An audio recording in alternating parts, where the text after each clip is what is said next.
he would come out, Mr. Smith, George Smith, he would come out, he was a big man, and he'd come out with his chef hat on, and he'd imitate comedians of the day. What happened in 91 to them, they did not deserve. No one deserved that. George Smith and Ava Thompson lived in a home connected to their family restaurant.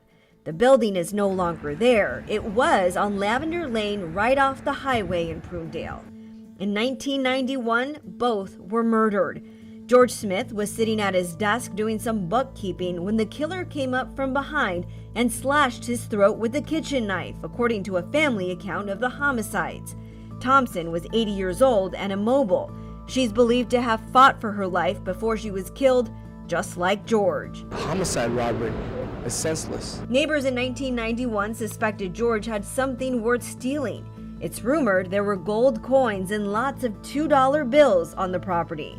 Whether that's true or not hasn't been resolved all these years later. And customers still want closure.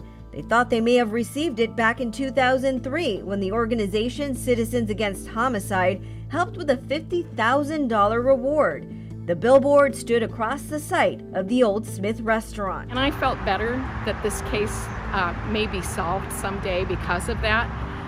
But to this date, I don't think it has been solved. And I'd like to see that happen because they were good people. In an issue for Citizens Against Homicide, Smith's stepdaughter wrote, "My stepfather never had a chance to react. He was slain like an animal going to slaughter.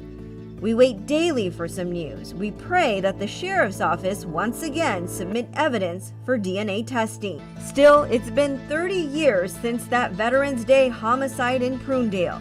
It's possible DNA could be the key to finding who killed George, or as family called him, Smitty, a man who loved to entertain his customers.